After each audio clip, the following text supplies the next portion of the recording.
Hi guys, welcome to the Wedding Fayres Yorkshire Plan 8 wedding series. In this episode we're going to be congratulating you on your engagement and then looking over some of the things that we think should be at the top of your list at the moment. So let's start this episode. First things first, a huge congratulations on becoming engaged. Obviously here at Wedding Fayres Yorkshire we love weddings, it is our passion, and we hope that we can shed some light on the planning side of things, save you some stress and help you make the most out of planning your big day. Okay, so a great place to start is getting yourself a wedding folder. This will become your Bible. There's plenty for sale out there, or you could even make up your own. This is where you're going to note all your ideas, all your thoughts. It's where you're going to be putting your magazine clips, noting down all your tips from friends, all the tips from these videos.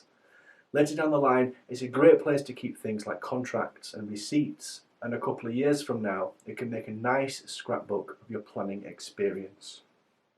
It's a really handy tool. It keeps everything in one place. You can take it to all your appointments when you're meeting your venues and your suppliers. It's a no-brainer. So that's the first thing to get sorted, your wedding folder. The second thing is setting a date. This is something that you might have already had some ideas on. Perhaps not setting the exact date, but at least when in the year you want to get married. Some couples are certain we definitely want a summer wedding. Lots of people and everything else. Others don't mind so much. Everybody is different. If you're not set on any particular time of year, then it's worth asking the question, when is it going to be easiest for everybody to get together? Everything from the point in this video is in no particular order. You can chop and change what it is you're working on. It's a fair bit to get your head around, but it is the groundwork. And once it's done, you can start to build your dream wedding. So the next thing we're going to look at is the wedding budget. It's one of the most sensitive subjects to go over, but it's a very important one, because if you get it wrong, it's going to cause you some stress further down the line. Find out if you're going to get some help. Work out who is paying for what, and see how long it might take you to save. There's a ton of information out there telling you roughly how much things cost. Your budget is something you need to stay on top of. It's not a great idea to be starting out as newlyweds in debt. The guest list. This has a huge influence on your budget and on your venue, so it's another important one. It's most common to have two separate lists, one for your day guests and one for your evening guests. Most venues have packages for certain numbers, and there's a surcharge per person if you go over, so a rough idea of numbers will definitely come in handy when you're looking for venues. Which leads me nicely into the next thing on your list, your venue. This is going to be where the biggest chunk of your budget goes. At the moment you're probably looking at pictures and reviews, unless of course you already know your dream venue, then you can get right in there and book your show around. But try and narrow it down to maybe 3 or 4 venues. Call in there for a drink and maybe see when they've got things like wedding fairs and open days on and go for a look around. Get a feel for it. You're going to know pretty quickly if it stays on the list or not. The theme or tone of a wedding is also something to consider when you're looking at venues.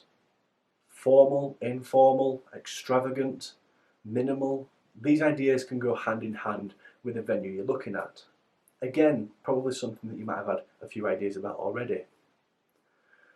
The wedding party. Who are your bridesmaids, your groomsmen, the ushers, the page boys, the flower girls. This is who you're selecting to be around you for your wedding. This is who your team is going to be. They're going to remember it for the rest of their lives. It's a really nice part of the planning. A little bit further down the line you might start to think of fun and creative ways to ask them to take the role. And it's at this point where you should make sure that parents from both sides are included in the day as well. It's going to mean a lot to them if they feel involved. The engagement party. This is something that's growing in popularity.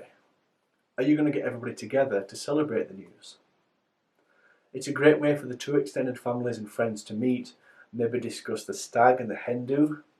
It's a great practice for planning an event with food and entertainment if you've not done anything like this before. If you're going to go for it, then why not try out one of the venues on your shortlist? Maybe even check out some of the suppliers that you've heard about as well. This brings me to the last point in this video, the suppliers. Get a list together of what sort of suppliers you need. put everything on there. The florist, the cake maker, the DJ, the car company, put them all on a list and keep an eye out for things like wedding fairs. Ask friends for recommendations. Look through online directories and start to get an idea of what you need and who you might want to book. Now, doing all of this might take you maybe a couple, maybe even a few months to get through. It depends on how quickly you want to move. But once it's done, you'll be on the right track. Don't be afraid to go back and revisit some of these and change them. Your plans are going to be tweaked along the way. The best piece of advice we can give you is relax, adapt if you need to, and just enjoy it. Guys, thank you so much for watching this episode of the Plan It Wedding series. Please hit the like and subscribe buttons below and check out our other videos. Cheers.